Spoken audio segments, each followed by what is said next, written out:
साली भैंस। Hi everyone, I'm Marsha, I'm 17 and I run a little blog that talks a lot about body positivity, especially in terms of fashion, because as someone who doesn't fit into the ideal type of body, I find it very hard to belong in the fashion community, and I never saw anyone who did what I'm doing, so I just decided to do it myself. And I'm so glad for this opportunity, and I really want to thank Desi for reaching out to me, and I'm going to be answering some questions. Pakistan में specially एक बहुत बड़ा stigma है साली भैंस, which basically refers to people who are really fat, और जो लोग एक स्पेसिफिक आइडियल बॉडी टाइप जो होता है पतला लंबा गोरा उसमें फिट नहीं करते, और जो लोग मोटे होते हैं उन्हें हम ऑटोमेटिकली भैंस बोल देते हैं, and it's supposed to be an insult even though भैंस आर सुपर क्यूट। एनीवे, तो इस स्टिग्मा से डील करना ऑब्वियसली बिल्कुल भी आसान नहीं है, और मैंने अपनी पूरी ज़िंदगी मेरी ज़िंदगी है कितनी बड़ी, I am just 17 and still जब मैं 10 साल की थी तब से मैं सुनती हुई आ रही हूँ कि मोटी लग रही हो, भैंस लग रही हो, गाय लग रही हो, और 10 साल का बच्चा बहुत छोटा होता है, you know, and even then I was told कि मेरे रिश्ते नहीं आएंगे because I am fat, and the only way I started dealing with this stigma and the only best way to do it is to stop thinking about what people care. मैं बता नहीं सकती आपको, मेरी लाइफ ट्रांसफॉर्म हो गई the day I decided कि मैंने अब नहीं सुनना, बिकॉज द थिंग इज़ मुझे ये अपॉर्चुनिटी, द फैक्ट कि मेरे पास इतनी अच्छी ज़िंदगी है, मेरे पास इतने अच्छे लोग हैं, ये हर किसी को नहीं मिलता, और जब मेरे पास ये चीज़ है तो मैं किसी और को भी अलाउ नहीं करूँगी कि वो डिसाइड करें कि मैंने अपनी ज़िंदगी कैसे जीनी है, बिकॉज ये ज़िंदगी मेरी है और इस पे सिर्फ मेरा हक है कि मैं कैसे इसे जीती हूँ, और उसके अलावा कोई और ये डिसाइड नहीं कर सकता। तो उसके लिए सबसे बेहतरीन चीज़ जो मैंने अपने लिए की आज तक वो ये है कि लोग जो भी कहते हैं मुझे फ़र्क नहीं पड़ता। थोड़ा सा कभी कभी बुरा लगता है ऑब्वियसली, बिकॉज हम इंसान हैं और इंसानों की सबसे बड़ी क्वालिटी यही होती है कि वो चाहते हैं कि उन्हें दूसरे लोग पसंद करें, बट क्यों करें पसंद, यू नो, लाइक मेरे लिए the best thing that I did for myself was to understand that I do not really care about what other people think of me, and if I'm content with myself, that is all that matters. मुझे नहीं फ़र्क पड़ता कोई किसी को मेरी dressing से मसला है, किसी को मेरे कपड़ों से मसला है, किसी को मेरे बालों से मसला है, अगर है भी तो वो मेरा मसला नहीं है, बिकॉज ये ज़िंदगी मेरी है और मेरी जैसे मर्जी मैं इसे जीऊँगी। और ऑब्वियसली थोड़ा टाइम लगता है, शुरू में आपको बुरा भी लगता है जब लोग बोलते हैं, but the best thing is आप एक कान से सुने दूसरे कान से निकाल दें। अगर आप अपने आप से खुश हैं, अगर आप ये जानते हैं कि मैं अपने लिए काफ़ी हूँ और मैं जैसी हूँ मैं वैसी ही ठीक हूँ, चाहे मैं किसी को अच्छी लगूँ ना लगूँ, डजेंट मैटर, मैं जैसी हूँ मैं वैसी ठीक हूँ। अगर आपको पसंद है you more than welcome to be in my life, but अगर आपको नहीं पसंद you can, that's the door, you can leave. So I think that is mainly how I deal with the Sali Bhains stigma. So to put it simply, I do think that Pakistani streetwear progress कर रहा है to some extent, but that is only because of all these small home-based businesses. But otherwise, I think it's still very regressive because we have a long way to go, especially for mainstream brands and big brands that do have the opportunities, that do have the money, but just don't want to spend it into something that is actually worthwhile.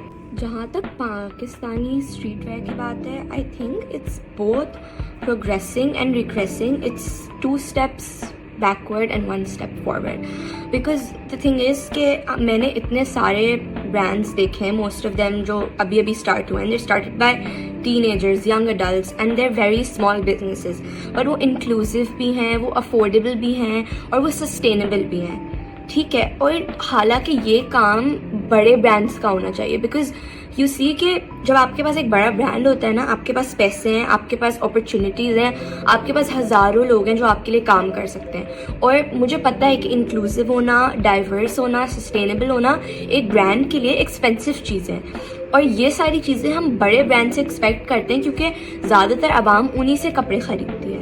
और जितने बड़े brands हैं वो इतने profit making machines बन चुके हैं कि all they care about is earning money, so they try to maximise their profit even if it's at the expense of excluding a large part of Pakistani community from buying them. So you know, it should be, ये काम जो हमारे young बच्चे कर रहे हैं, that should be the responsibility of grown as adults with money to give us options that are sustainable, to give us options that are size inclusive. और ये काम, and I'm so happy that चलो कोई तो कर रहा है, which is why we're progressing, but there's still mainstream brands that do blackface. I don't know one mainstream brand जिसमें मैंने plus size model देखी हो except for maybe Lulu Sara और Generations, and that's it, you know. अभी 2020 है और अभी भी हमारी मॉडल्स वैसी गोरी, लंबी और पतली हैं। तो I mean, हम कैसे एक्सपेक्ट कर सकते हैं कि हमारा मुल्क प्रोग्रेस फैशन इंडस्ट्री स्पेशली करेगी?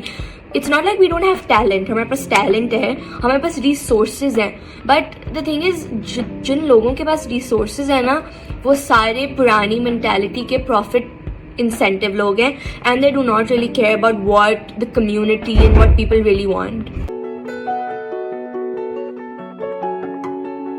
Dealing with the fair and lovely culture can be really difficult and it can really take a toll on your mental health, because आप एक तरफ से आपको पूरी दुनिया कह रही है कि आप अच्छे नहीं हैं, आप खूबसूरत नहीं हैं क्योंकि आप काले हैं, और आपकी स्किन का कलर एक ऐसी चीज़ है जो आपके कंट्रोल में नहीं है. तो you know, I think the best way to deal with that is changing the narrative. I mean, कौन ये डिसाइड करता है कि काला बुरा है और सफ़ेद अच्छा है? किसने डिसाइड किया? मैंने तो डिसाइड नहीं किया. तो फिर हम किस बुनियाद पे ये कह सकते हैं कि fair is lovely? Who decided that fair is lovely? I don't think fair is lovely. As a blogger, and not even as a blogger, as a person भी हमारी जिम्मेदारी है कि हम किसी भी ऐसी चीज़ को प्रमोट ना करें जो बहुत नुकसानदेह है और जो लोगों के दिमाग में गलत आइडियाज़ डालेगी. अभी तक फेयरनेस क्रीम्स क्यों मार्केट में? सिर्फ इसलिए क्योंकि लोग उन्हें एक्चुअली प्रमोट करते हैं. You know, and like the thing with bloggers is that I've seen, like, to this very day, there are so many bloggers who do these things where they try out fairness creams and tell people how to get fairer. I mean, why do you need that? You should be responsible enough as someone who has a platform. अगर आपके पास एक platform है तो आपके अंदर इतनी responsibility होनी चाहिए कि आप दूसरों तक ये मैसेज ना पहुँचाएं कि हाँ, काला होना या डार्क होना कोई ऐसी ख़राब चीज़ है जिसको सही करना ज़रूरी है. कौन डिसाइड, मैं वही बात है ना, किसने डिसाइड किया? अंग्रेज चले गए लेकिन वो हमारे दिमाग में छोड़ के चले गए कि सफ़ेद अच्छा है और काला बुरा है. So the best way to deal with this is to outrightly reject anyone जो स्लाइटली भी सजेस्ट करते हैं कि ओ फेयर इज़ लवली. आप उनको साफ साफ कॉल आउट करें. आप ऐसे ब्रांड्स को सपोर्ट ना करें जो इन आइडियाज़ को प्रमोट करते हैं. तो as bloggers I feel like a lot of people have a lot of responsibility. जो हमारे यहाँ फेयर मगर सज़ा भरना का कल्चर है, उसका नो डाउटेडली सबसे बड़ा contributor is definitely our media.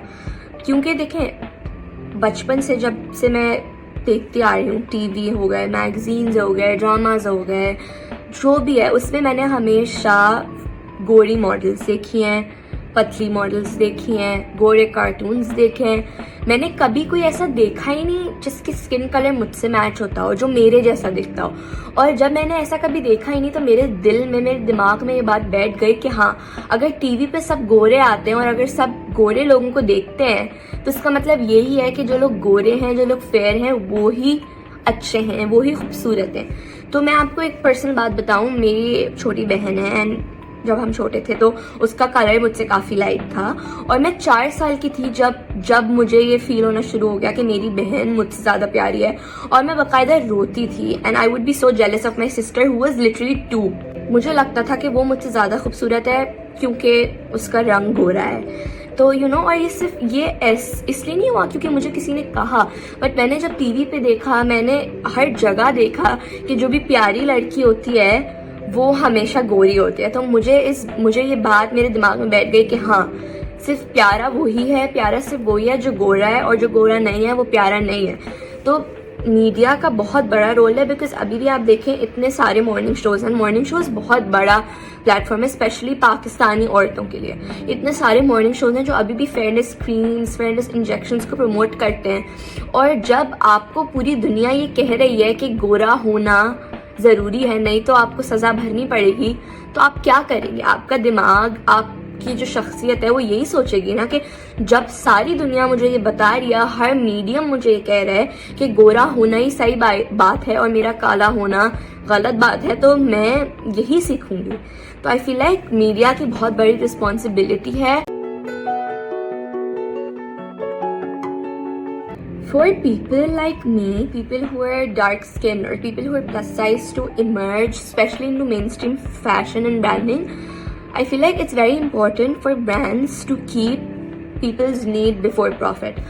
क्योंकि हम इतनी कैपिटलिस्ट सोसाइटी में रहते हैं, जब भी कोई ब्रांड स्टार्ट करता है उनका सबसे बड़ा मकसद पैसे कमाना होता है, ठीक है। और उनको इस बात से फ़र्क नहीं पड़ता कि कितने लोग उनकी चीज़ को ख़रीद रहे हैं, लोग क्या उनकी चीज़ ख़रीदते हुए इंक्लूडेड महसूस कर रहे हैं। They do not care about any of that. The only thing that they care about is making money. So the best thing that Pakistani brands can do is to keep people's needs to keep their community's needs before the need to earn money, because जहाँ पैसा आ जाता है ना, जब पैसा कमाने की बात आ जाती है, वहाँ से एम्पैथी चली जाती है। बिकॉज आपका सिर्फ और सिर्फ मोटिवेटिंग फैक्टर, आपका एम सिर्फ पैसा बनाना होता है, और उसके लिए आप किसी भी एक्सटेंट पे जा सकते हैं। आप वर्कर्स को टेरिबली ट्रीट करेंगे अगर इसका मतलब है आपको पैसे मिलेंगे। आप 0 साइजेस बनाएंगे अगर इसका मतलब है आपको पैसे मिलेंगे। अगर आप जो है महंगे कपड़े रखेंगे, हालांकि आपको पता है कि वो लोग अफोर्ड नहीं कर सकते, क्योंकि इसका मकसद ये है कि आपने पैसे बनाने। लेकिन अगर आप एक प्लेस ऑफ कंसर्न, एक प्लेस ऑफ एम्पैथी से सोचेंगे कि मुझे अपने ब्रांड को ऐसा बनाना है कि लोग जब मुझसे खरीदें तो मेरे पास सिर्फ पैसे नहीं आए, मेरे पास सिर्फ पैसे नहीं आने चाहिए, हमारे पास लोगों का ट्रस्ट आना चाहिए, लोगों की खुशी आनी चाहिए। कोई ऐसी जगह क्रिएट हो जहाँ लोग इंक्लूडेड फील करें, जहाँ लोग सेफ फील करें, जहाँ लोग ये फील करें कि हाँ हम भी खूबसूरत हैं, चाहे हमारा साइज जो भी हो, चाहे हमारा कलर जो भी हो। तो पाकिस्तानी ब्रांड्स को प्रॉफिट से हट के सोचने की ज़रूरत है, और ये सोचने की ज़रूरत है कि हम लोगों को चीज़ों से ज़्यादा एक्सपीरियंसेस दें। और एक्सपीरियंसेस हम सिर्फ तभी दे सकते हैं जब हम उनकी जगह खुद को रख कर सोचें, और हम ये सोचें कि अगर मैं इनकी जगह होती तो मेरा ये राइट है और मैं ये चाहती हूँ, मैं ये डिज़र्व करती हूँ कि मुझे कोई ऐसी चीज़ मिले जिसको पहन के, जिसको इस्तेमाल करके मुझे ये फील होता है कि हाँ मैं इनफ हूँ, हाँ मैं खूबसूरत लग रही हूँ। तो पाकिस्तानी ब्रांड्स को जो सबसे इम्पोर्टेंट चीज़ करनी चाहिए वो ये है कि आपको लोगों की नीड्स और लोगों का वेलफेयर अपनी प्रॉफिट से पहले रखना चाहिए। क्योंकि जिस दिन पाकिस्तानी ब्रांड्स ने ये सोचना छोड़ दिया कि किस चीज़ से हमें पैसा ज़्यादा मिलेगा, और ये सोचना शुरू कर दिया कि किस चीज़ से लोग ज़्यादा खुश होंगे, हम एक बहुत बड़ा डिफरेंस देखेंगे।